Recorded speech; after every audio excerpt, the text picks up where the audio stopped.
Estamos esperando las redes sociales, no crean que nos vamos a quedar mirando extrañamente. Estamos Súper. Pues hola, buenas tardes. Qué gusto verlas y verlos.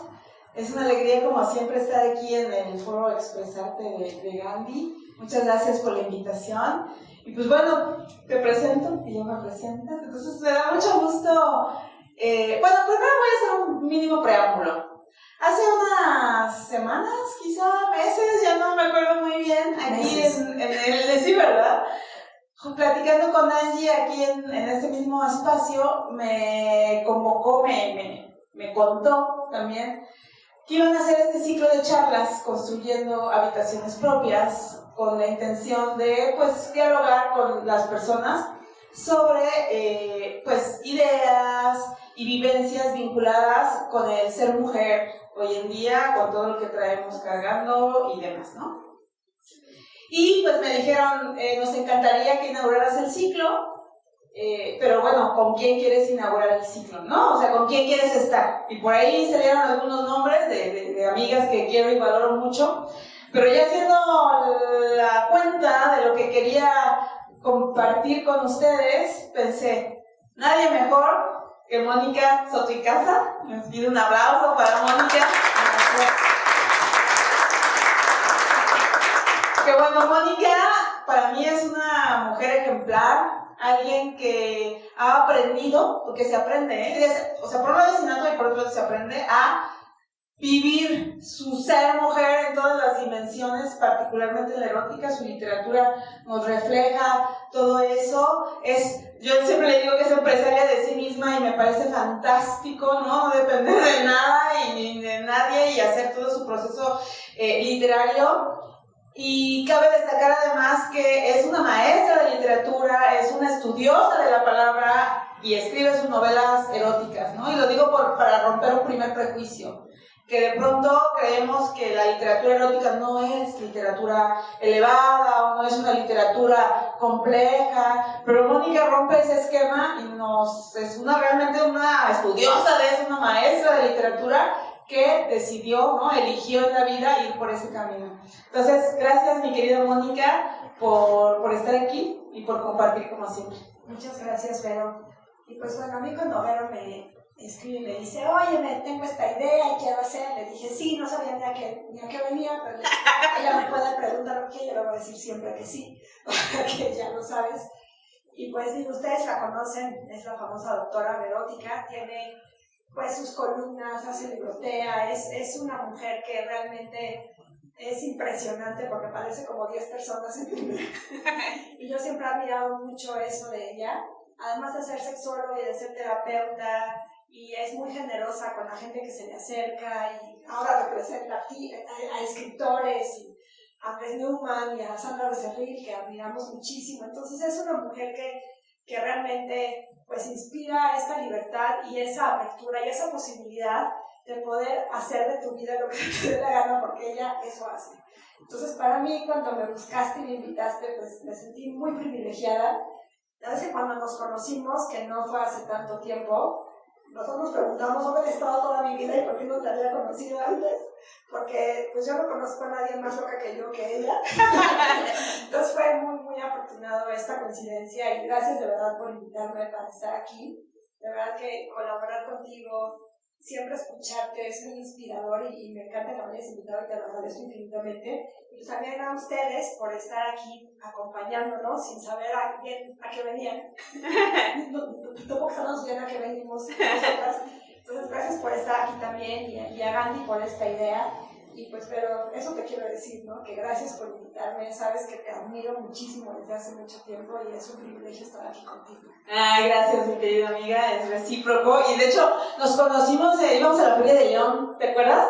A una feria sobre Anaïs, a una mesa en la Feria del Libro de León sobre Anaïs Nin, pero salimos en la central de autobuses y nos pasaron una serie de cosas. Se nos pasó el avión, el camión se descompuso al otro camión. Y luego Ana Clavel estaba como perdió todo, ¿no? En fin, fue de esas cosas en que ya después del estrés, como que, bueno, vamos a platicar, ¿no? Y ya a partir de ahí nos seguimos en la carrerita del chisme y la vida.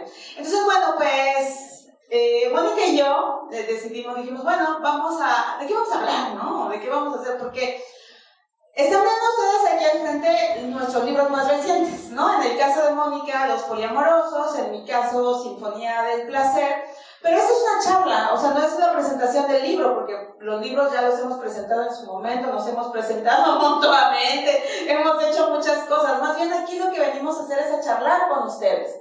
Y elegimos un tema triple.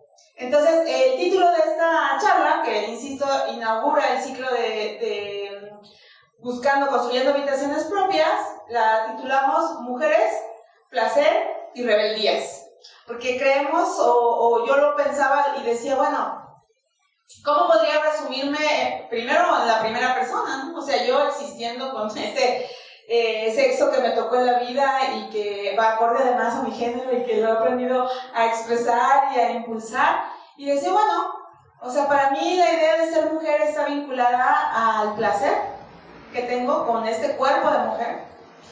Pero para poder vivir y sentir y experimentar este placer he tenido que salirme de la norma, ¿no? Salirme del redil, salirme un poco del control social, que es muy tremendo, y eso implica ser rebelde, porque si no tienes una rebeldía para volverte contraria a lo que esta sociedad patriarcal, canónica, como digo, heteropatriarcal, falocéntrica, coitocentrista, etcétera, ¿no? Te va dirigiendo, pues entonces básicamente tu vida va a quedar a medias, ¿no? Ese sería como el resumen. Entonces, bueno, pues aquí la invitación es platicar entre todas y entre todos.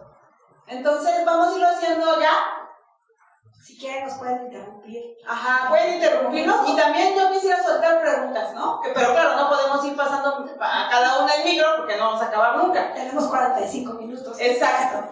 Pero a mí me gustaría de entrada, bueno, preguntarte como lo dijimos ahora, yo me voy a brincar la definición, porque decíamos, hay que preguntarles a hombres y mujeres, ¿qué es para ustedes ser mujer? O en el caso de los hombres, de alguien que quiera decirnos, ¿qué es una mujer? ¿No? Entonces, empezamos contigo, Mónica. Mira, la primera vez que yo me cuestioné qué era ser mujer, fue cuando leí la novela de una amiga mía, Alejandra Inclán, que se llama Novela que me dijeron ser, que tiene 6 años, que la leí. Esta es la historia de una chica trans que tiene que aprender a ser mujer. Entonces, cuando leí esta historia, en donde ella narra que para una mujer que nació mujer, o sea, con una mujer que nació con vulva, con todo lo que tenemos las mujeres que nacimos mujeres, es muy natural y no tienen que esforzarse de nada. Pero que para ella tuvo que aprender a imitar cómo se movía una mujer, cómo hablaba una mujer. Entonces fue la primera vez que dije, en la torre, ¿no? Y cómo es, o sea, ¿qué es ser mujer para mí? Y sigo sin saber la respuesta, porque por fortuna nací en un cuerpo con el género donde me siento cómoda, pero eso me hizo preguntarme, pues, cómo, o sea, ¿qué significa ser mujer? ¿Cómo te mueves? ¿Cómo reaccionas? ¿Qué haces? Entonces me pasa mucho que cuando presento en algún lado, una de las preguntas es, ¿y como mujer, cómo le haces para tener hijos, tener marido, hacer tu vida y además todo lo que haces, ¿no? Los libros, y ahora estoy estudiando psicología. Dice, ¿cómo es ser mujer y hacer todo lo que haces? Y entonces, pues la respuesta a la que he llegado es que no es como mujer, sino como un individuo, como un ser humano que tiene objetivos en la vida y va a irlos cumplir. Si lo tenemos que pensar, si soy mujer, ¿cómo debo actuar? Por fortuna nací en un ámbito y en una ciudad y en un momento en el que ser mujer nunca fue un problema. Yo me enteré que era un problema hasta que alguien más me lo dijo. Hasta que alguien más me dijo, ¿sabes qué? Porque como eres mujer no puedes escribir literatura erótica. Editarte tú sola, pero eres mujer, ¿cómo te atreves? ¿Cómo te atreves a manejar en carretera tú sola e irte a la FIL de Guadalajara cargando tus propios libros y estando toda la semana? ¿Y dónde está el señor que te cuida, no? Ahí fue que me di cuenta que ser mujer era un problema, o que podía ser problemático para algunas personas. Y entonces me gusta mucho pensar en eso, ¿no? Que el ser mujer es una situación que no elegí, que simplemente fue, que me siento cómoda en el cuerpo que tengo, que me siento cómoda con las experiencias que he tenido y ahora sí sé que he tenido que romper mil cosas, pero por fortuna, por el momento en el que nací, el lugar en donde nací, pues no me tocó, pues, batallar con nadie de vida o muerte para hacerlo. Y entonces cuando leo el libro de Alejandra Inclán, que admiro mucho, y veo esta preocupación, ¿no? de tuve que aprender a ser mujer, fue cuando me hice consciente. Porque aparte siempre he sido una mujer muy femenina, ¿no? Siempre me ha encantado usar vestidos y tener el pelo largo, y o sea, como esta idea de la mujer como muy heteronormal. Entonces nunca fue un problema. Entonces para mí ser mujer es simplemente ser quien soy. Y nunca me detengo a pensar cómo tendría que decidir porque soy mujer, o porque soy mamá, o porque soy amante o esposa o nada. Simplemente tengo un objetivo y voy y lo hago. Pero tú, pero yo, ¿qué es ser mujer para ti? pues es interesante, sobre todo escuchándote, ¿no? O sea, yo creo que hay conceptos como este que van mutando a lo largo de nuestra vida, de nuestras circunstancias, de las personas con las que nos juntamos, ¿no? Que nos rodean. Y escuchando la historia de Mónica, pensaba que, o sea, yo siempre me he sentido muy bien con mi cuerpo, ¿no? Habitando mi cuerpo, siempre me ha gustado, siempre desde muy niña descubrí, gracias a la bendita masturbación, el placer, ¿no? Entonces como que decía, o sea, no me planteaba, tengo una vulva y por eso siento esto, pero como que nunca me sentí incómoda dentro del cuerpo que habito, ¿no?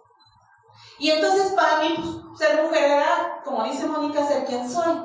Pero después, con el paso de los años y de las décadas, ¿no? Quizá, y de la experiencia de vida, me di cuenta, justamente lo que comparte también Moni, que había aprendido a ser mujer en la sociedad heteropatriarcal. O sea, si yo quería ser una mujer exitosa, con un puesto en la empresa, yo soy periodista de primera profesión, ¿no? O sea, tener pues, buenos puestos en el periodismo, tenía que ser súper guapa y sexy y todo como una mujer, pero actuar como un hombre. Y empecé a darme cuenta de eso y decir, ¿por qué sigo esos patrones? O sea, ¿realmente yo soy esa persona o solo estoy haciendo una serie de cosas para meterme en el círculo de los señores, ¿no? Y entonces ahí empecé a decir, no, espérate, pero les estoy hablando de hace década y media, no desde el principio de mi vida, ¿no? Entonces fue que empecé a decir, tengo que vivir el ser mujer por completo. O sea, hasta no es una cosa cósmica, ¿no? Yo que también soy guía certificado de meditación y conciencia, pues también decía, o sea, tengo como que significar todo esto y entender que somos una polaridad, sí, los seres humanos, ¿no? Tenemos esta dualidad femenina, masculina, pero yo debo de explorar esto de ser mujer. Y entonces ahí cambió un poco, mucho más bien mi visión de lo que era ser mujer. Y empecé a vivir mi vida cotidiana, mi presente, tratando de justificar tener un cuerpo de mujer, de hacer como era, de clavarme en mi sensibilidad, en mis emociones, en mis decisiones y no en lo que me decía mi jefe que tenía que hacer o en lo que me decían mis parejas que tenía que hacer.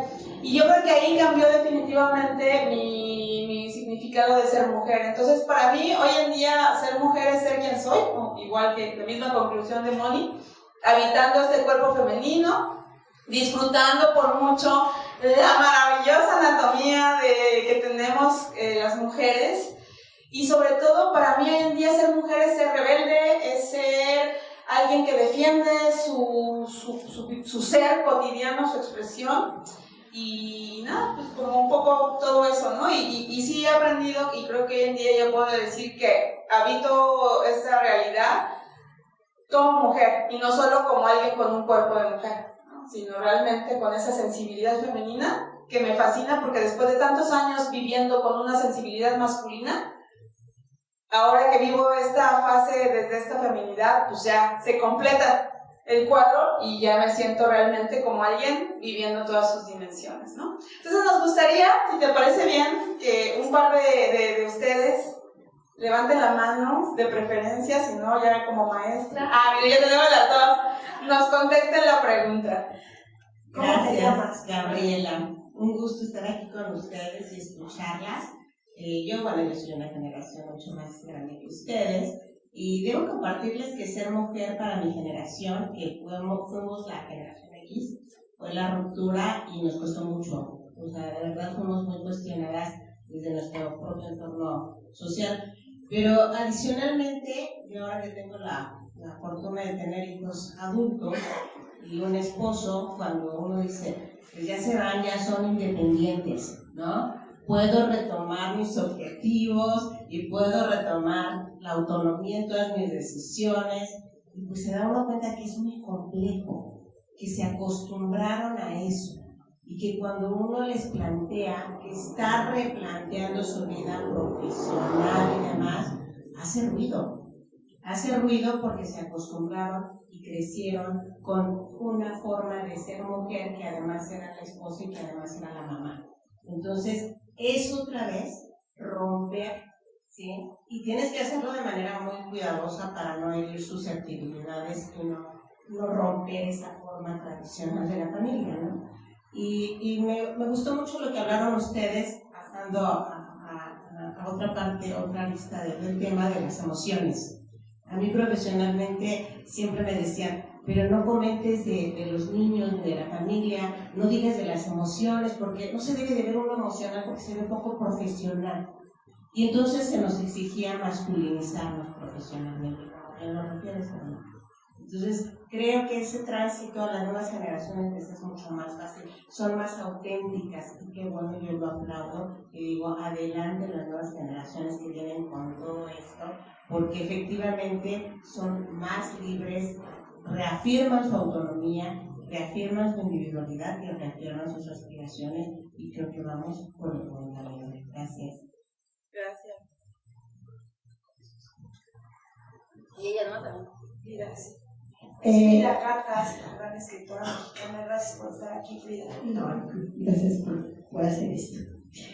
Yo quería comentar que aún en estos tiempos en los que hay mucha apertura sobre temas de sexualidad femenina, de mujeres, feminismo, lucha, bla, bla, bla, me parece que también sigue habiendo un sesgo muy grande de parte de muchas mujeres y de una gran parte del movimiento en satanizar la literatura erótica porque, como bien decían ustedes, tiene que ver con el placer.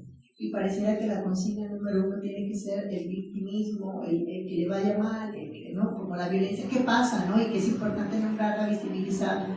Pero cuando una mujer desde sus letras habla de este placer, de este goce corporal, que no solo es corporal, porque está intrínsecamente pegado a lo emocional y a la salud en general, ¿no? Entonces, no sé, lo podemos ver en ejemplos como muy concretos. Cuando Moni está en sus stands, la mayoría del público que llega son hombres, ¿no? Cuando tendrían que llegar mujeres, justo, ¿no? Cuando una lee las columnas de ella, los comentarios siempre son de hombres, ¿no? La mayoría, pues, ¿no? Y tendría que ser, ¿no? Porque el placer también tendría que ser esta forma sorora de compartir con el resto de las mujeres, también por memoria histórica, ¿no? Metiendo como un poco la política en el movimiento, porque memoria histórica, porque ¿cuántas mujeres pudieron tener un orgasmo? ¿Cuántas mujeres murieron sin tener un orgasmo, no? El orgasmo es de quien no trabaja. Bueno, se trabaja con las letras también, ¿no? Y la gente no quiere leer estas letras, ¿no? Porque quiere leer otras historias. El feminicidio, el acoso, como que repito, es importante, ¿no? Pero también es importante hablar de la salud y hablar como de esta reivindicación del cuerpo. Y me parece que Moni no solo construye la habitación propia, sino bien decías, es la empresa propia, ¿no? Y es como todo esto, independencia, rebeldía, y bueno, un ejemplo también más concreto es que una piensa que los distintos grupos en los que está dividido el feminismo, unos como más ortodoxos, otros más incluyentes, otros más bla bla bla, pues me tocó a mí tener un portazo en la cara con un libro de cuentos que hice donde hablo de embarazos adolescentes y de derechos sexuales en juventudes, y ninguna feminista lo quiso leer, y la única que lo leyó tuvo muy malos comentarios acerca del libro, porque en el libro las adolescentes tienen sexo con mayores de edad, por ejemplo, y yo le decía que pasa, ¿no? Y tan pasa que hace unas semanas se hizo viral un cuadro ahí de cuántas mujeres tienen hijos con hombres que les doblan la edad, ¿no? Pero es un tema que insistimos, no insistimos, digo, se niega a ver, ¿no? Se niega a hablar. Y por eso quería venir. Me encanta como estos espacios en los que dicen, sí, las mujeres también cogemos, las mujeres también nos calentamos, las mujeres también tenemos orgasmo, las mujeres también tenemos agencia sexual, ¿no? Y elegimos con quién y con cuántos, ¿no? Y como toda esta experiencia que ha contado Moni en sus libros, que además no solamente tienen esto, sino también tienen una conciencia social, otra vez para hablar de política y de sexualidad, porque por ejemplo en este libro de los poliamorosos viene hacia el final como información sobre infecciones de transmisión sexual, ¿no? Vienen cosas de cuidados, y es como, no solamente habla de este placer, sino siempre habla desde el cuidado y desde la información. Gracias, Frida. Gracias. Pues sí, la verdad es que sí es muy común que ver a una mujer viviendo una experiencia placentera. Es muy, muy fuerte para mucha gente. Cuando estoy en los stands me preguntan, ¿no? Oye, ¿cómo vives? La censura. Y entonces siempre lo que respondo es, lo que provoca el escándalo no es la literatura erótica, es ver a una mujer viviendo su placer de manera plena. Eso es lo que hace que la gente se cuestione. Eso es lo que los confronta consigo mismos, porque todavía es difícil pensar que una persona puede tener una experiencia placentera en el mundo. Entonces a mí eso siempre me preocupa mucho, porque me preocupa mucho que la gente relacione el erotismo y el sexo con algo sucio, algo prohibido, algo de lo que no se habla, porque si hablas de él, pues eres una persona no tan buena. Y si eres una mujer, entonces eres una puta, y en las putas pues ya sabemos que somos como el eslabón más podrido de la sociedad. Pero no, en realidad, pues vivir una vida sexual plena, pues no está nada perdido, nada peleado con ser una buena persona, con ser alguien productivo, con tener hijos, con educar gente bien. Y entonces siempre eso es lo más fuerte que vivo. La censura no es por la literatura erótica, es por vivir el placer como placer. Y también vivir la feminidad como la feminidad. Es muy curioso, yo ya no tengo matriz, me quitaron la matriz hace 6 años. Cuando me la quitaron, varias amigas me dijeron, pero ¿cómo te la van a quitar? ¿Cómo te la van a quitar si es tu feminidad y la madre? Y yo decía, pues me la van a quitar porque tiene 100 miomas y no la necesito y me está causando muchos problemas, ya no quiero tener hijos, ya no puedo. Decían, ¿cómo es posible? Tienes que ofrendársela a la tierra. Pero yo soy bastante mundana y dije, perdón, pero no, o sea, tengo una matriz que me da unos sangrados asquerosos, me molesta, me lastima, me duele, pues mejor bye, ¿no? Y entonces, cuando pues, yo ando por la vida sin matriz y me sigo viendo como me veo, es así como, o sea, no que ahí estaba la feminidad, no que ahí estaba... Que no te salió bigote. O sea, todo eso que me... Y no, o sea... si la gente no sabe que no tengo matriz, pues no tiene por qué enterarse, ¿no? A mí me gusta mucho compartir la historia porque es chistoso. Pero algo que me escandalizaba mucho, no escandalizaba, porque me sorprendía mucho, mujeres me preguntaban, oye, pero si ya no tienes matriz, ¿todavía arreglas?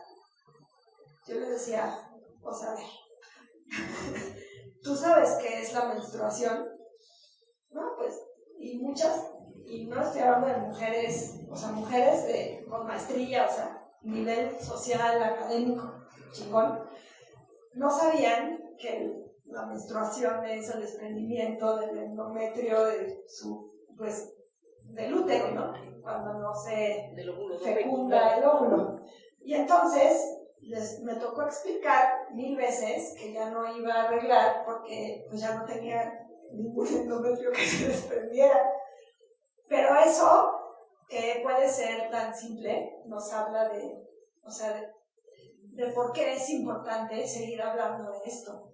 Y mientras llegue una señora al stand y el hijo de 15 años le digo, de 17, mamá, qué vergüenza que te vean aquí, pues yo voy a seguir hablando con más ganas, porque digo, mi respuesta poco ortodoxa siempre es, pues vergüenza coger mal y no enterarte. Una señora me dijo, ay, pobre del mijito. Pero mientras siguen viendo esas respuestas y mientras siguen viendo esas dudas, pues hay que seguir hablando de esto. Porque imagínense que una persona que nació como mujer no sepa que de dónde demonios viene su menstruación. Y que tenga 40, 50, 60 años y no sepa de dónde viene. Y entonces, pues, ¿cómo no va una a despotricar en contra de hablar? Y el fenómeno que pasa en los stands, me llegan mucho más hombres al stand, porque subo fotos en redes sociales bastante sugerentes y con poca ropa. Soy exhibicionista, me encanta encuerarme y que la gente me desee. Me encanta que los hombres me deseen y las mujeres no soy. Así soy. Entonces subo esas fotos más por placer mío que placer de los demás. Y eso es como, ¿no? Porque todo el mundo dice, es que te objetualizo. Pues sí, me encanta que me deseen. Por eso subo esas fotos, porque me encanta que me vean y digan, seguro he patrocinado varias, y me encanta eso. Me encanta que se vuelvan poetas y me escriban cómo se sintieron. A mí me gusta. Odio sus fotos de penes, pero me encanta que me digan cómo se sintieron. Pues sí, son molestas porque no las pediste. Pero entonces llegan más hombres porque son los que me siguen en las redes sociales. Me siguen 90% hombres y 10% mujeres. 13 ya, así, muchísimo. Pero en el stand se me acercan más mujeres y me compran libros más mujeres. Porque a final de cuentas, pues eso es lo que, o sea, es finalmente en nosotras donde ha surgido el cambio. Y eso te quería, y a eso iba la siguiente pregunta que te quiero hacer. Realmente, si nosotros nos ponemos a ver la historia del mundo, pues quienes hemos transformado la historia somos nosotras. Tú que eres especialista en este tema, me gustaría que nos contaras cómo ha sido eso y por qué. Porque las mujeres hemos cambiado la historia.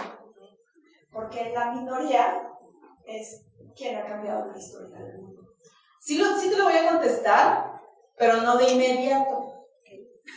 Para seguir, porque, o sea, básicamente porque tu pregunta, o sea, la respuesta a tu pregunta va a ser implícita en lo que voy a responder, pero básicamente es porque pensaba en lo que dijo Frida, ¿verdad? Sí. Frida, lo que acabas de decir tú, y pensé, ahora vamos a entrar ya al terreno de nuestra segunda palabra clave de la charla, que es placer.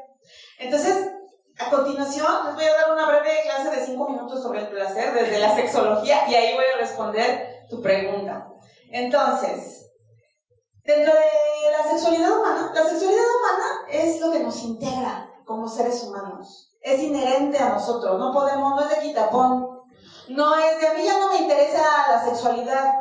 No, quieras o no eres un ser sexuado, porque tienes procesos biológicos, fisiológicos, sociales, emocionales, mentales, que te hacen un ente, un ser sexuado, ¿no? Entonces, una cosa es la sexualidad humana, que es todo lo que somos, cómo nos ve la gente, cómo nos mostramos, etc. Y otra cosa es el erotismo. El erotismo es una rama, una dimensión de la sexualidad, como lo es la reproducción, como lo es la salud sexual, ¿no? Entonces, todo lo que integra el erotismo es lo que llamamos placer. Entonces, a lo largo de mi carrera en la sexología, ¿no? Que llevo 25 años en esto y es fantástico, me he ido decantando a lo que yo llamo la educación del placer. ¿Por qué? Por lo que decía Tania, ¿no? Y por acá decía, ¿cuál es su nombre? Gaby. Y decía Gaby, o sea, podemos hablar de un montón de cosas, pero de placer no. Y parece que está prohibido y parece que el placer es... Recuerdan, ya no pasa tanto y seguro a ti te llegó a pasar todavía en tus inicios, que la gente criticaba porque decía, sobre todo los señores, es que, ¿por qué quieres hablar de sexo? Si es instintivo, si eso se hace, no se piensa, no se cuenta, no se explica. Y yo les decía, no, es todo lo contrario. ¿Por qué? Porque los animalitos se reproducen en sus periodos de celo únicamente con un objetivo reproductivo. Pero nosotros no somos animalitos porque tenemos mente y tenemos emociones, los animalitos también, pero sobre todo tenemos un raciocinio humano y una conciencia, que eso es lo que nos hace diferentes de los animalitos que por instinto van y cogen, ¿no? Entonces, el placer realmente es como una joya, como la joya de la corona en nuestra vida, como lo que nos diferencia de esas especies de encelo que van literalmente sin ninguna comprensión, ¿no?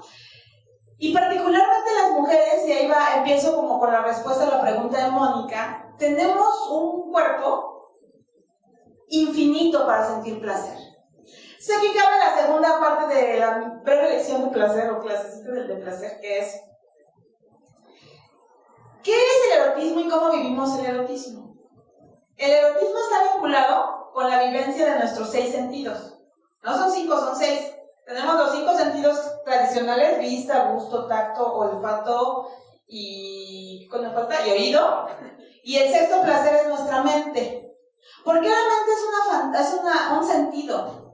Porque todo lo que vamos registrando en nuestra vida cotidiana lo va procesando la mente, y la mente empieza a generar fantasías, y la mente empieza a generar deseos. Entonces muchas veces cuando yo me empiezo a calentar, que sería el inicio de la respuesta sexual humana, que es el deseo, ¿no?, para seguir con la excitación, muchas veces empiezo por la mente, no por los sentidos, ni por la estimulación del cuerpo, ¿no? El otro día le decía a mi marido, es que toda esta cuestión de comenzar el escarceo erótico no basta con que me agarres la chichi y yo te agarre tantito el pene. No me voy a excitar así. El erotismo es demasiado fino como para no vivirlo. Entonces, empezar con la mente, con la fantasía, con el desear, tiene mucho que ver con la poesía también, ¿no? Esta cuestión de, mira, me gusta, me late de esto y aquello, y ya me quiero ver esas botitas, no sé, como esas cosas que luego nos van a llevar a la exploración de los 5 sentidos tradicionales. Entonces, por un lado, para vivir el placer tenemos esta exploración de los 6 sentidos, y algo que se llama respuesta sexual humana, que es el proceso que empieza con el deseo, la excitación, la curva ya de prendidez total hasta llegar al orgasmo y la resolución. Pero aquí las mujeres tenemos una respuesta sexual humana súper diferente a la de los hombres. Nosotras somos multiorgásmicas. Los hombres han crecido, porque no es que así sea, con la idea de que la eyaculación es igual a un orgasmo, y que en el momento en que tienen una eyaculación se acabó la fiesta y se acabó el placer, y ese es el orgasmo. Pero son 2 fenómenos separados: orgasmo y eyaculación. Entonces los hombres, como han vinculado eso, eyaculan y se acabó la party. Y pues imagínense, hay un alto porcentaje de hombres con eyaculación precoz, básicamente por múltiples cosas fisiológicas, biológicas, mentales, emocionales. Y entonces, ¡pum!, es una vivencia de placer rápida. Y las mujeres tardamos un montón en el calentón, un montón en la llamada meseta, ¿no?, en esa parte del placer antes del orgasmo. Pero ¿qué crees? Somos multiorgásmicas. Todas podemos ser multiorgásmicas. Quien no ha vivido el multiorgasmo es porque tiene justamente ideas mentales, ideas de un montón de tipo, que hacen que, como los hombres, al primer orgasmo digan, se acabó, ya me vine, se acabó. Pero nuestro cuerpo es fantástico, porque tenemos cuando menos 6 puntos netos de placer: el A, el P, el U, el K, el G, por supuesto. Tenemos el clítoris con cientos de terminaciones nerviosas. Entonces, regresando a tu pregunta, ¿qué onda con eso? Eso es de la evolución humana. Lean El mono desnudo de Desmond Morris y un montón de evolucionistas que hay, que nos dicen, la mujer con los cambios evolutivos, biológicos, etcétera, cambió su cuerpo y surgió el clítoris. Y hay muchas teorías de por qué las mujeres hembras de la especie humana tenemos clítoris. Hay otras especies que tienen, pero poquitas. Las delfinas, las bonobas y demás, ¿no?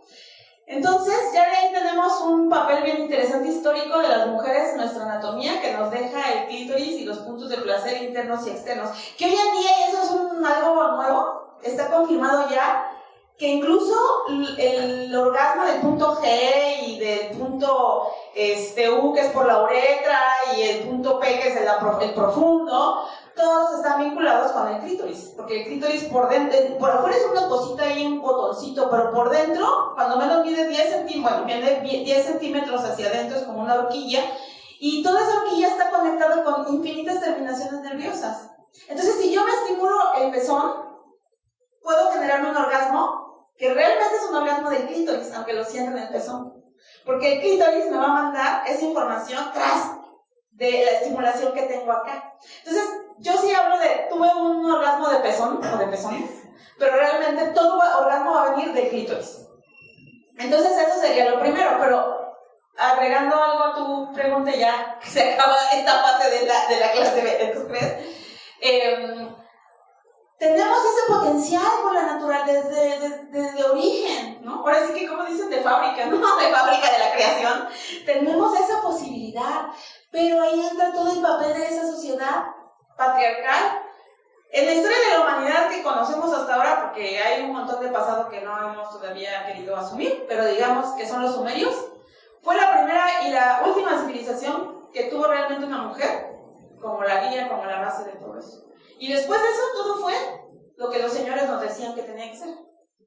O sea, a partir de eso, los griegos ya agarraron su rollo, los romanos, y ya ni se diga cuando llegaron judíos y católicos, o sea, todo eso fue patrón, patrón, patrón. Tu mujer vestida con la ropa larga, coge solo los días jueves en la mañana y que no se te vea nada y haces el hoyito y que se venga el Señor y se acabó.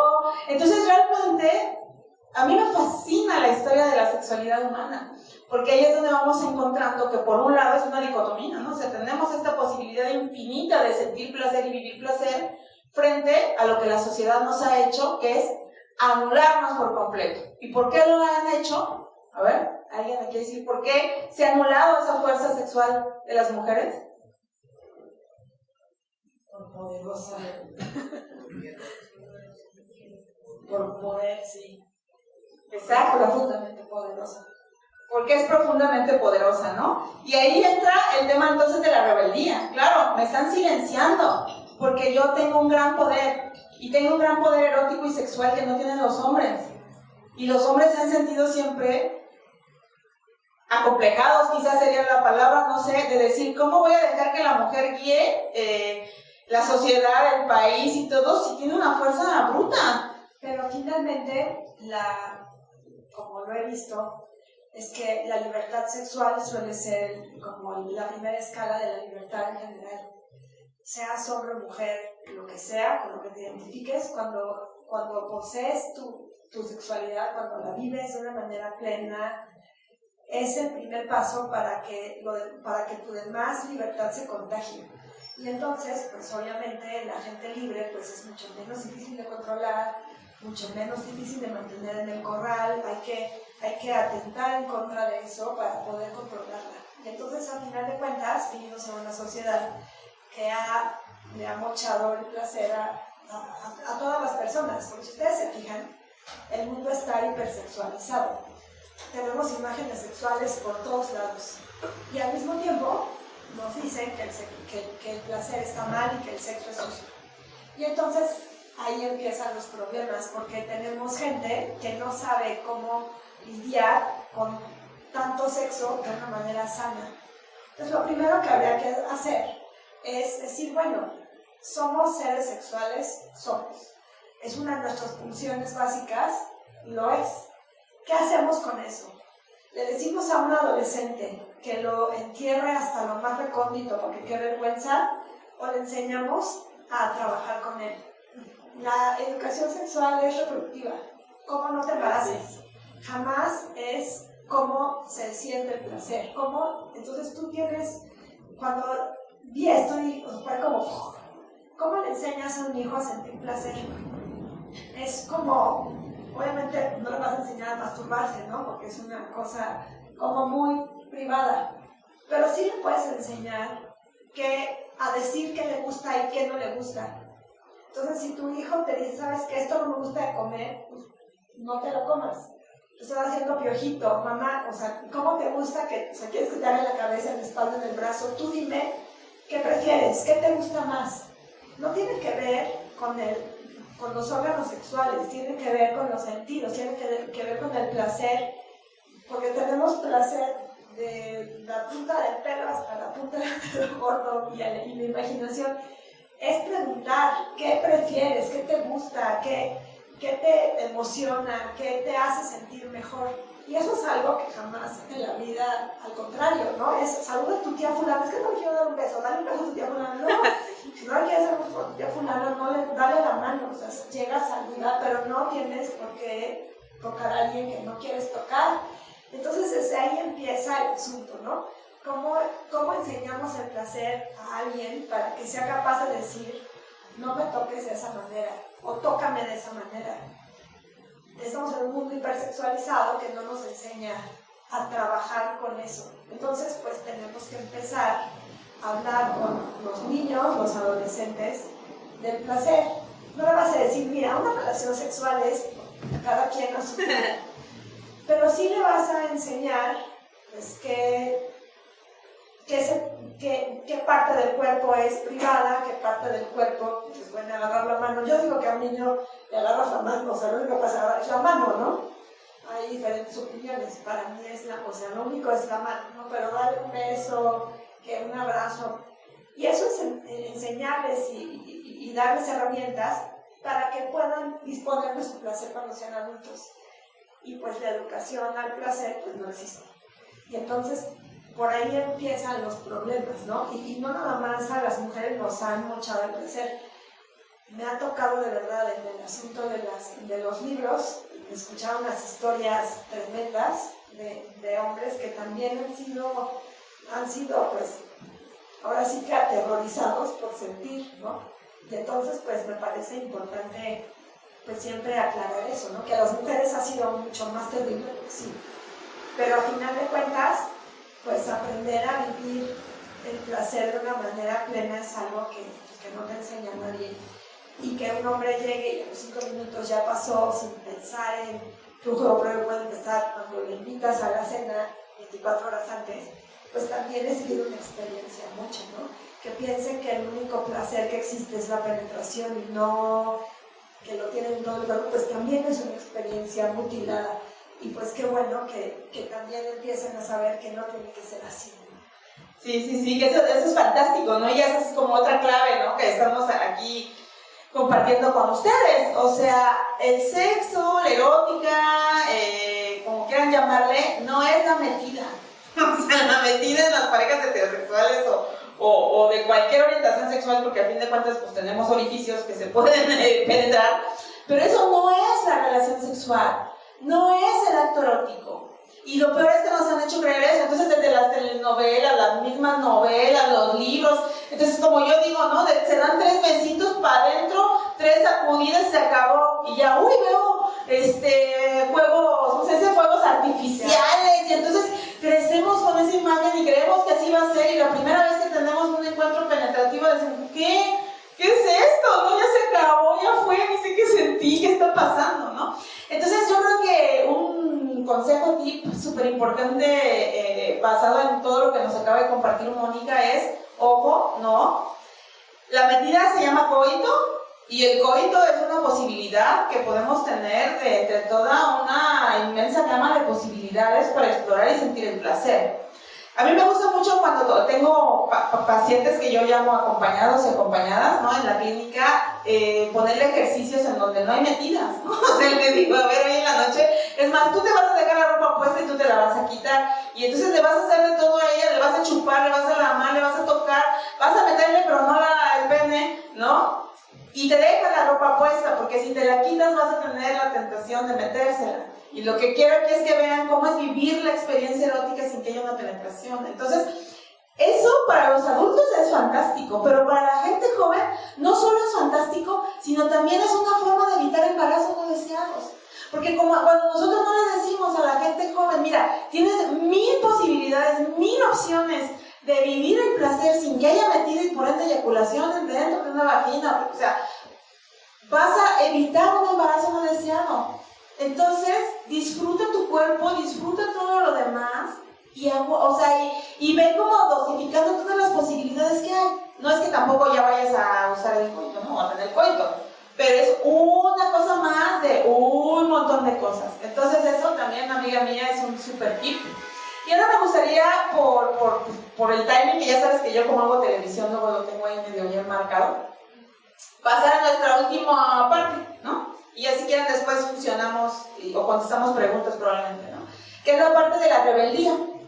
Entonces, para ti, Moni, o quizá me preguntes, ¿en qué momento te sentiste rebelde? ¿No? ¿En qué momento entendiste que para vivir esta vida que tienes como la tienes y que tanto te gusta, tenías que enfrentarte a un sistema social?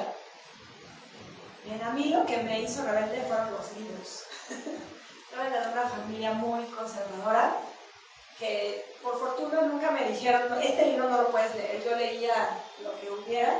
Entonces cuando descubrí los libros, que tenía 14 años, que me apasioné de ellos, empecé a leer todo cuando se me puso enfrente. Entonces me volví muy respondona y me cuestionaba todo. Y entonces mi mamá sufrió muchísimo, dice que era insoportable, la verdad es que no era tan insoportable según yo, pero ella dice que sí. Porque al final de cuentas, y mi papá me decía, es que uno no puede hacer en la vida lo que se le da la gana, ¿no? Tienes que ajustarte a la sociedad, porque cuando tuve mi primer hijo, bueno, me casé con mi primer hijo, y un día me dijo, pues ¿cuándo vas a dejar de jugar a la editora y a la escritora? Yo soy editora de libros desde hace muchos años, tengo 45 años y me hice mi primer libro a los 20, a los 21 lo presenté, me hice editora de libros a los 23, me casé a los 26, tuve mi primer hijo a los 28. Entonces me dijo mi papá, ¿cuándo vas a dejar de hacer todo eso para dedicarte a tu familia y a tu hijo? Y le dije, nunca, no está en mis planes. Y entonces me tocó ser una mamá y una esposa que hiciera sus propios libros. Porque aparte, cuando empecé a hacer mis libros, mi editorial independiente que se llamaba Amarillo Editores, ya no existe, pero en ese entonces yo hacía libros, hice libros de más de 300 autores. Y no me gustaba cómo funcionaba el mundo editorial. Escuchaba a los editores hablar mal de los escritores, a los escritores hablar mal de los editores, o todo el mundo, todo era un, perdón la expresión, cagadero. Y yo decía, es que yo no quiero hacer así las cosas. Entonces puse mi editorial independiente sin saber lo que estaba haciendo y todo lo hice a mi manera. Y ahí me di cuenta que había otra manera y que funcionaba. Ahorita ya me dedico solamente a mis libros, pero llevo toda mi vida demostrando que hay otra manera de hacer las cosas. Y como por fortuna me ha salido bien. Ahora mi papá me dice, me equivoqué, sí puedo hacer uno lo que se le da la gana y tú eres el ejemplo de eso. Y eso fue porque nunca dejé que me dijeran que porque ya tenía hijos y porque era esposa y porque soy mujer tenía que actuar de cierta forma. Porque por fortuna siempre he sido muy workaholic, me encanta trabajar y nunca he dejado de trabajar en un solo día de mi vida, siempre estoy con otro plan encima. Cuando estoy de vacaciones son un peligro porque se me ocurren 80 proyectos y todos los hago. Y por desgracia o por fortuna todo me ha salido bien. Y hasta ahora pues ahí vamos. Y entonces pues ha sido obviamente navegar contracorriente. Soy autor independiente, entonces hay muchos escritores y mucha gente que no me quiere porque así no se hacen las cosas. Pero resulta que sí se hacen así las cosas también. Y entonces pues así ha sido mi vida, sin intentar demostrarle nada a nadie, sino simplemente teniendo un objetivo y ir caminando hacia él, pues así han salido las cosas. Y pues la clave ha sido justamente esa, no detenerme a decir, bueno, a ver qué están diciendo, que de repente me llegue el chisme y digo, pero no detenerme a ver qué están diciendo, sino seguir y avanzar y pues si no hacen las cosas, pues demostrar que sí se hacen. Y por fortuna, como les digo, me encanta trabajar. Salí no tan buena para los negocios, pero tuve que aprender a hacer negocios. Ahora sé que uno no vive por amor al arte, entonces pues he tenido que apuntalar mi trabajo de escritora con el trabajo editorial. Tuve que aprender de finanzas, de contabilidad, hago mis facturas, o sea, hago más cosas. Tuve que aprender a hacer presupuestos, meterme en cosas que no son de escritor, pero si no los hacía, pues me iba a llevar la fregada. Y entonces, pues así, o sea, la rebeldía ha estado fundada no tanto en, bueno, sí, con mi exmarido era, pues mientras más te pongas, lo voy a hacer con más ganas, pero es algo que traigo como de fábrica. Si me dices que no se puede, lo voy a hacer. No, nadie me diga que no se puede, porque, por favor, estoy cansada. No, no es cierto. Así ha sido un camino de no detenerme a pesar de todo. Porque sí ha habido sus momentos complicados. Tengo 2 hijos adolescentes ahorita, por ejemplo. También ha sido aprender a vivir la maternidad de una manera distinta. Si la maternidad tenía que ser un sacrificio y tenía que ser, o sea, tener hijos te dicen que te detiene y que pues ya no puedes ir y venir. Mis hijos son todoterreno porque se acostumbraron o sea, cargaban con ellos a todos lados. Estuvieron abajo de la mesa del stand durante días enteros y en 1000 fechas. Los 2 se quedaban sentados en la presentación del libro y no decían nada mientras presentaba el libro. Y 8 horas sentados en el coche en lo que repartía libros en todas las gandis, porque pues repartíamos en sucursal por sucursal. Y se acostumbraron a estar conmigo en esas circunstancias. Y entonces pues fue enseñarles y aprender una maternidad distinta, una maternidad con tus hijos, no como anclas para que no puedas hacer, sino como tus compañeros. Ellos me han acompañado a todos lados y la verdad es que lo han hecho muy bien. Y en lugar de ser estos sacrificios, al contrario, ellos mismos, ahora que ya están más grandes, pues quieren hacer su propio camino. Pues fue aprender básicamente a hacer todo de nuevo, ¿no? Volverme a casar y tener una pareja que le encanta lo que hago y que me apoya incondicionalmente, pero no vivimos juntos, pero estamos juntos. Ha sido replantear absolutamente todo. Rompí con la forma de trabajar, con la forma de desafiar todo el mercado editorial, la forma de ser mamá, la forma de ser esposa, todo lo he volteado de cabeza. Y pues finalmente ha sido simple, llana supervivencia. Pero aquí estamos. Muy bien. ¿Y tú? En mi caso, estaba ahora pensando y decía, bueno, yo creo que yo toda mi vida he sido una rebelde, así. Y mi primera rebeldía yo creo que fue contra frente a mi familia y la segunda frente a Dios, ¿no? Entonces la primera rebelde, el concepto de Dios que me inculcaron, ¿no? Mi familia, o sea, yo vengo de una familia o crecí con una familia que no leía, que los libros no significaban nada, ¿no? Y yo por una tía que tenía libros empecé a robar, bueno, sí me lo robaba, pero luego lo regresaba, era como medio robo. Y empecé a formarme leyendo esos libros y leía de todo. O sea, desde chiquita, y por eso yo siempre dicen, ¿cuál es el libro que más te marcó de niña? Y digo, Drácula, lo leí a los 8 años y me volteó todo de cabeza. Y entonces empecé a ser rebelde porque yo decía, es que a mí me gusta leer.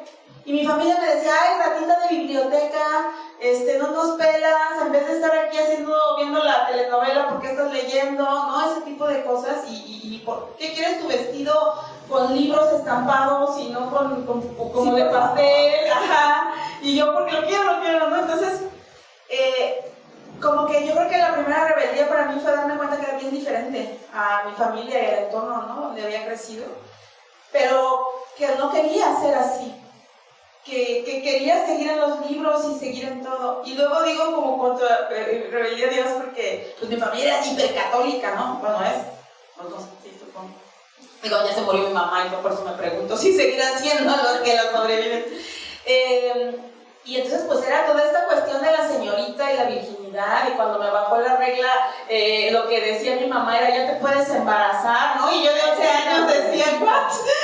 Mi mamá decía, ay, ya te bajó, y eres una mujercita, pero cuidado con los hombres porque ya te puedes embarazar. Y yo a los 11 años así diciendo, ¿de qué se trata esto? Pero lo que sí sé es que desde muy niña no tuve como un límite con mi cuerpo y lo empecé a explorar muy niña, ¿no? Como de 8 años, una cosa así, y empecé a darme cuenta que me gustaba un montón eso.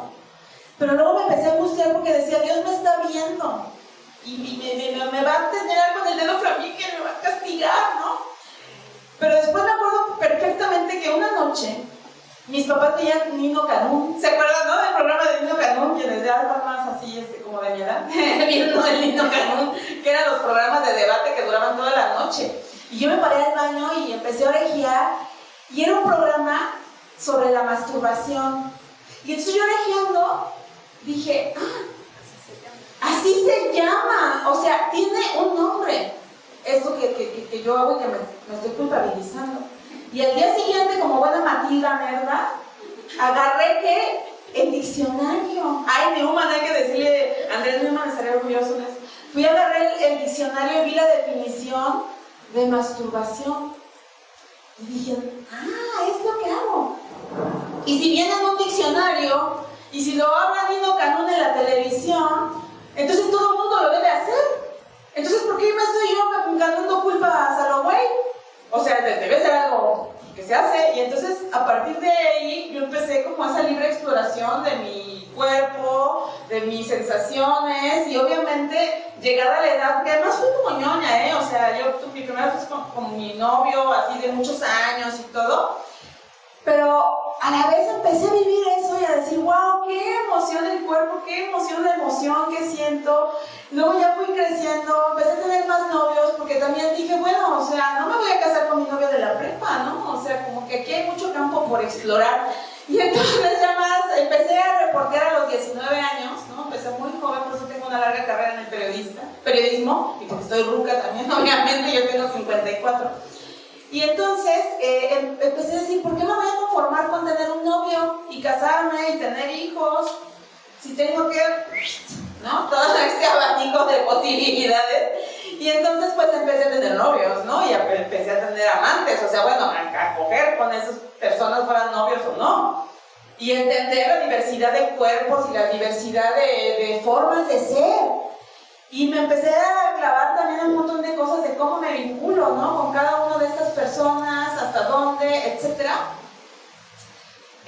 Y bueno, me casé la primera vez, me divorcié porque mi marido me divorció. Aquí es, bueno, no, porque es algo complejo y es muy privado de él, pero él tuvo una vivencia muy, muy tremenda que fue lo que nos marcó y que nos hizo que nos divorciáramos, vinculado por lo sexual. Yo ahí no era sexóloga, si no hubiera sido otra cuestión.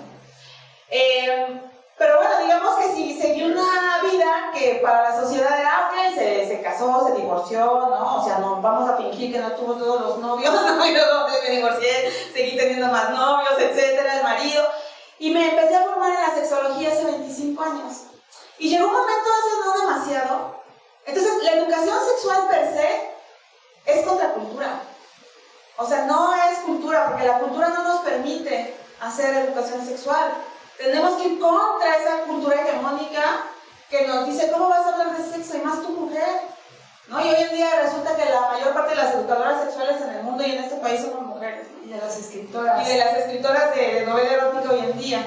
Entonces, mi última y más espléndida rebeldía es el momento en que también yo dije, a ver, ya tiene años, ¿eh? Antes de mi marido actual con el que llevo 20 años. O sea, a ver, y aquí viene. Mi forma de vida es la siguiente. Estoy casada con un hombre, o sea, tengo una vivencia heterosexual, que es el padre de mi hijo, que tiene 15 años ahora, cumple el lunes 15 años, y con el que llevo 20 años viviendo feliz. O sea, yo cumpliría el esquema que la sociedad te pide. Cásate con un buen hombre, tengan hijos, ¿no? Duren mucho tiempo. Pero ya de entrada mi marido es 9 años más joven que yo, ¿no? Entonces de ahí ya podría ser otra cosa de que ¿cómo que es más joven que el hombre, ¿no? Y como que tuvo un hijo hasta los 40 o más, ¿no? Sí, por ahí, como a los 39. O sea, y fui saltándome normas y de pronto dije, a ver, me acuerdo cuando conocí a mi marido y que decidimos vivir juntos y dijimos, vamos a hacer acuerdos. O sea, soy sexóloga y con ese sí era sexóloga, ¿no? Entonces vamos a hacer acuerdos. A ver, ¿qué onda? ¿No? O sea, vamos a poder tener sexo con otras personas, sí, no. Pero lo importante no es el permiso. Lo importante es que me genera a mí la idea de que tú te cojas a alguien más, o que salgas con alguien más, o te enamores de alguien más, ¿no? Entonces mi marido me decía, sí, entonces mi novio, pues, ¿no? Empezábamos a vivir juntos. Me dijo, no, yo no tengo ningún asunto, o sea, es suizo además, o sea, a mí con los mexicanos, discúlpenme los mexicanos, pero no me ha ido muy bien, entonces la verdad es que mis últimas parejas han sido extranjeras. Entonces, me decía mi marido, no, o sea, yo no tengo bronca con el cuerpo, o sea, si tú vas, va, pero lo que no quiero es que te enamores de alguien más, porque si te enamoras de alguien más, me vas a abandonar. Y entonces yo le dije, no, mi vida, pues de una vez te lo voy diciendo. O sea, te amo profundamente a ti, pero amo a otros 3, ¿eh? Y es tal y tal y tal, y son parte de mi vida y han estado a lo largo de mi vida todo el tiempo. Y en el momento en que ellos me dicen, voy y me siento mal, y yo voy, no es coger. Coger es el placer y el deseo y la fiesta cósmica, pero el amor que está vinculado con nuestra experiencia de vida y con el placer es otra cosa. Entonces, mi marido dijo, ok. Y le dije, entonces más bien la pregunta es, ¿puedes vivir conmigo así? ¿Puedes vivir sabiendo que amo a otras personas además de ti? Y me dijo, bueno, pues si así ha sido estos meses que hemos sido de novios y yo he vivido re feliz, adelante, mi vida.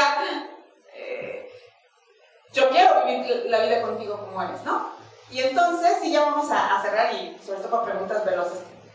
Entonces ahí tomé esa determinación de decir, yo soy una mujer poliamorosa, que tiene una relación con un hombre, que pues posee una relación de un hijo. Y de pronto también esa vivencia me llevó a decir, me importa lo que tienen las personas entre las piernas, me importa la vivencia que tienen de su género, o sea, ¿Por qué no me van a gustar las mujeres? Si hay mujeres que encuentro atractivas por su cuerpo, por su forma de pensar, por su forma de ser. ¿Por qué no me van a gustar las mujeres trans? ¿Por qué no me van a gustar los hombres trans? ¿Por qué no me va a gustar todo lo queer? ¿Por qué no me va a gustar todas las posibilidades de ser un ser humano? Y entonces en ese momento me asumí pansexual. Y entonces hoy en día yo digo, yo soy una mujer pansexual, poliamorosa, casada con un hombre que es su cómplice y que es su amante, con el que procrea un hijo y con quien tienen una vida en donde ambos respetan su individualidad, respetan su forma de ser y donde crían un hijo partiendo del amor. Entonces, pues yo creo que mayor rebeldía que esa hay muchas, pero esa es mi rebeldía. Y bueno, pues ya si les parece, nos gustaría, vamos a pasar a unas cuantas preguntitas, un par de preguntas, o no preguntas, sino que nos compartan un poco su vivencia de esto. Y sobre todo, pues, ¿qué les parece lo que Moni y yo les estamos diciendo, no?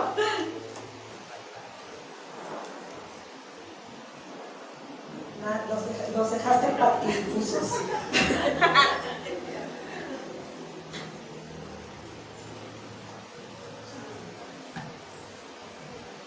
Solamente tengo una duda. ¿Poliamoroso puedes tener relaciones con otras personas también? Relaciones sexuales. Mira, te voy a con mi experiencia poliamorosa es muy diferente a la de Vero. Yo me hice poliamorosa después de mi divorcio. Bueno, antes, pero mi marido no sabía. Entonces, eso no se puede decir que es poliamor, porque era una esposa infiel, más bien. Entonces, el poliamor pues, se presenta en diferentes formas. Tiene que ver con el acuerdo que tú tengas, con la pareja que tienes, digamos, con el vínculo principal o uno de los vínculos que tienes. Entonces, puede ser que tengas relaciones sexuales con otras personas, relaciones que te unan emocionalmente con otras personas. O sea, no hay una definición que sea definitiva para decir esto es poliamor o esto no. Lo único que sí es que pues, los acuerdos son iguales para todos, que todas las personas involucradas sepan lo que está pasando, porque el típico, mi esposo sabe cómo soy, no es poliamoroso, es mentiroso. Entonces, lo que tiene que ver es eso, ¿no? Que hay acuerdos y que todas las personas involucradas se sientan bien y a gusto con el asunto, porque si alguien sufre, ahí ya no puede haber un amor sano. Entonces, el chiste de esto es que sean relaciones sanas, en que tú te sientas feliz y las personas se sientan satisfechas y que haya la confianza de poder hablar. No quiere decir que uno no sienta celos, no quiere decir que no sientas apegos, quiere decir que puedes vivir, que vives a gusto con eso. Entonces, no es solamente poder tener relaciones sexuales con otras personas. Tiene que ver con tener acuerdos, pues ahora sí que sanos, abiertos, con una o más personas y que todo el mundo esté pues contento y satisfecho. En mi caso es así. A mí sexualmente, no me gustan las mujeres sexualmente, por ejemplo, ¿no? Cuando pues, lo he intentado y nomás no puedo, ¿no? Sí tengo como este rollo que me gustan mucho los hombres y con las mujeres pues no puedo. Entonces pues es como, cada quien lo vive como muy a su manera, ¿no? Mi relación es muy diferente a la de Vero. Yo me casé pero no vivo con él y mis hijos son de mi primer matrimonio, entonces pues no quería que vivieran con nadie más que no fuera su papá. O sea, tienen complejidades distintas, pero al final de cuentas pues sí es la relación en la que me he sentido más libre y más yo. Y entonces es más eso, ¿qué acuerdos vas a crear tú? No tienen una rigidez. Y bueno, perdón, rápido, yo ahí sí haría como una diferenciación, o sea, entre poligamia, poliamor, pareja abierta y prácticas sexuales. O sea, el poliamor es una forma de vida, no es una práctica. Y entonces al ser una forma de vida es otra cosa, ¿no? Entonces la poligamia es cuando yo tengo sexo con varias personas. O sea, a la poligamia la marca la vivencia erótica. A la pareja abierta la marca la permisividad en el erotismo, o sea, en la cogedera también. Pero en cambio el poliamor, la base del poliamor es el amor. O sea, si tienes o no sexo con tu persona poliamorosa es opcional. Pero para ser poliamorosa, lo importante es yo siento una emoción afectiva contigo, no sexo afectiva, afectiva. Y ya si quiero tener sexo, si todo puede ser una de las múltiples posibilidades del poliamor donde hay sexo, pero no es para nada nunca el elemento principal, porque entonces ya sería poligamia, pareja swinger, pareja abierta, etc. Sí, justamente como que me resonaba lo de la sexualidad, tiene que ver mucho con no tener culpa. Porque, bueno, mi mamá ya falleció hace años, hace como 10 años, pero lo que yo noté es que ella reprimía su sexualidad y su palabra también como mujer. Y eso le enfermó el útero, la tuvieron que operar, pero pues ahí ya o sea, me refiero que bloquear nuestra sexualidad puede desvanecer el propósito de vivir en este mundo. O sea, como Sí, total creación. Sí, vivir con culpa pues te mutila una gran parte de la experiencia de estar aquí, ¿no? Por eso hay que intentar, pero para superar la culpa hay que reconocerla, hay que saber que la estás experimentando. No es como, no, la culpa no existe, no existe, no, pasa así de, a ver, culpa, siéntate aquí. Cuéntame, ¿no? ¿Qué haces aquí? Como, ¿por qué estamos echándonos un café? O sea, hay que reconocerla siempre, porque si no, lo que hacemos es reprimirla y sabemos que reprimir pues siempre trae consecuencias como esa, ¿no? Entonces, qué bueno que podemos hablar de ella. Es como los celos. No hay que bloquearlos, hay que sentarlos a platicar contigo, hay que decir, a ver, ¿por qué estoy sintiendo esto? La culpa es igual, a ver, me siento culpable, ¿de dónde viene? Y reconociéndola puedes manejarla. Nunca no hay emociones negativas, hay emociones que nos provocan como estas sensaciones que incomodan, pero esos no hay que reprimirlos, hay que entenderlos, y cuando los entiendes, la cosa cambia radicalmente. Entonces la culpa, pues sí la sentimos. ¿Qué hacemos con ella? Si te gusta como exponerte, reír así, muchas veces lo haces para justamente aceptarte a ti mismo. O sea, no es que te acepten otros, aceptarte a ti misma y aceptar tu imagen en cierta edad, ¿no? Y así, siento que es como algo terapéutico. Sí, que es justo lo que decías, ¿no? Por ahí había otra pregunta. Y a mí me gustaría... ¿Sí hay otra pregunta? Yo quisiera agregar nada más que el poliamor no es la contraparte de la monogamia, porque se toma No, para nada. de eso. Y, por ejemplo, yo como un trans, te caga que siempre me pregunté qué es el trans. Digo, salgo en un sarcófago en la mañana, doy 3 vueltas, a la noche me voy a meter. Porque justo eso me parece que se toma mucho como monógamo una persona, poliamor muchas personas, y es como, o sea, no es una contraparte, no es importante romper las dicotomías y tomar esa otra postura, esa otra experiencia, esa otra reacomodo de normas, ese otro reescribir la sexualidad como el mar abierto de posibilidades y de complementos y de cosas, y recomiendo 100%. Recomiendo 100% totalmente. Y un poco como con lo que decía Grace, ¿verdad? Lo que decía Grace es bien interesante porque que todo rebeldía y todo, en mi caso, ojo, no estamos diciendo Mónica y yo que así tienen que vivir, ¿no? Eso queda claro, es como sí, es una experiencia particular. Ajá. Yo ya, es súper raro que yo tenga un encuentro sexual o sexual, ¿no? No pasa con otra persona.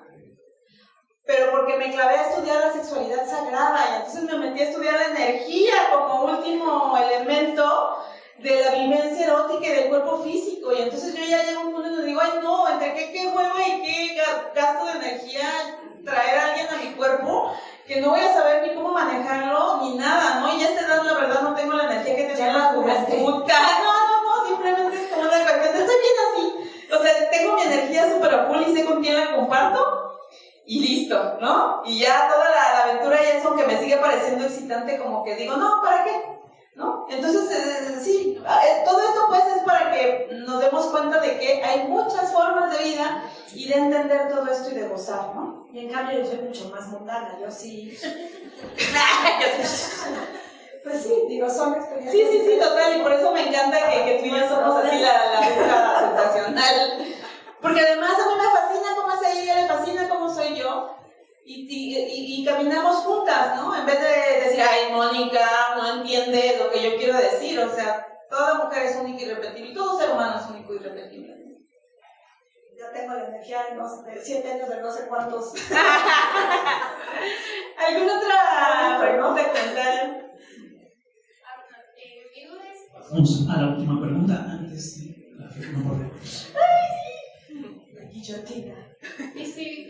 ¿Cómo viven el poliamor siendo madres? O sea, porque me imagino que eso rompe con muchísimos esquemas que se cree de la maternidad y también si sus vínculos son jerárquicos, ¿no? O sea, me imagino que tienen sus esposos y como el principal. Entonces, o sea, mi casa, como decía, es una relación horizontal.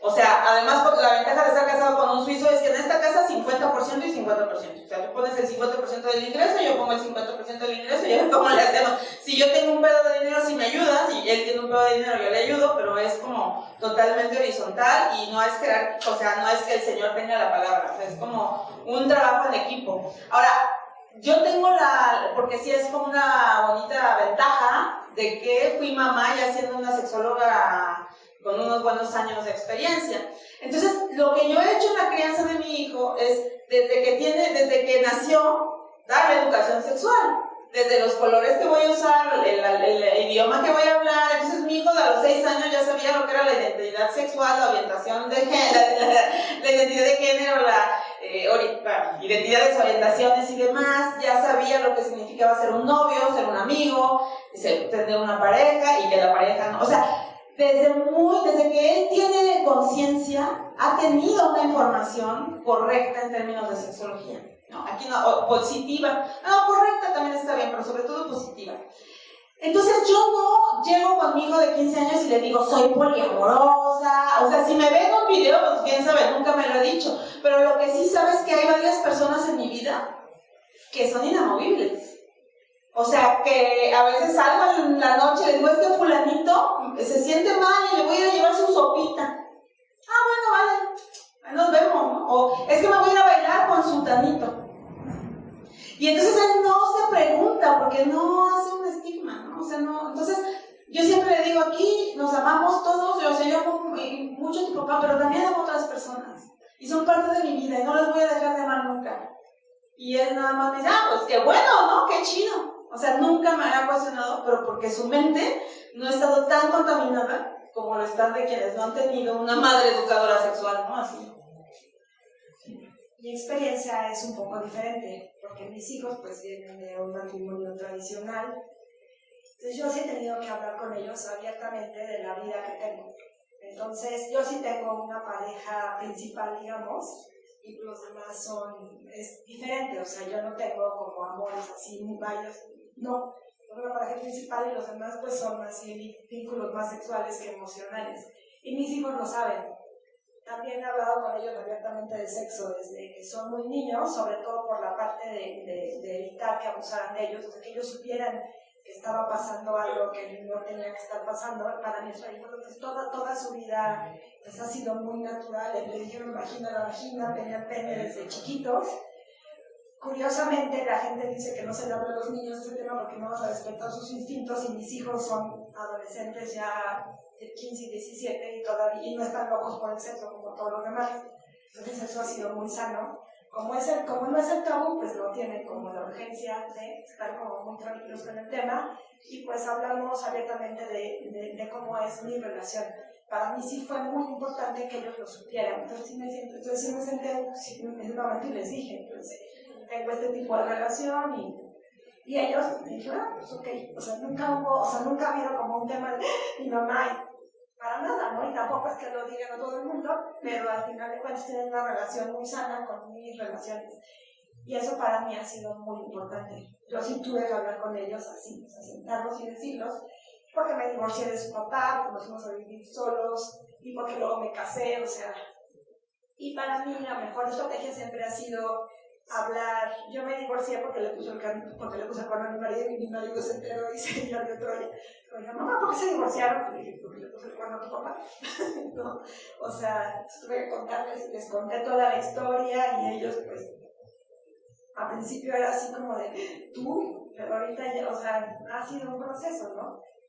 Y pues también saber que en cada momento de su vida, el divorcio lo mantenía en 6 y 7, estaban chiquitos, y pues el cuestionamiento al respecto ha ido transformándose conforme crecen. Y seguramente pues seguirá transformándose conforme sigan creciendo. Pero mi filosofía es la apertura total. Y ha sido muy sano para ellos y sobre todo pues con nuestra relación, ¿no? A mí no me gustan las mentiras y pues les iba a mentir a mis hijos. Cuando me preguntaron, pues me respondí. Entonces mi experiencia es esa. Y bueno, creo que ya aunque quedan muchos temas por abordar y platicar, creo que tenemos que ya acabar en este momento la charla para pasar a quien quiera adquirir el libro, ya lo adquirió y que se los dediquemos Mónica y yo con mucho gusto. Y bueno, pues queda abierta la invitación para que sigamos construyendo habitaciones propias en compañía. Me fascina ver quienes vienen con sus parejas, ¿no? De decir, bueno, vamos a hacer esto de manera colectiva. No es difícil. Solo tenemos que desconfigurar todo.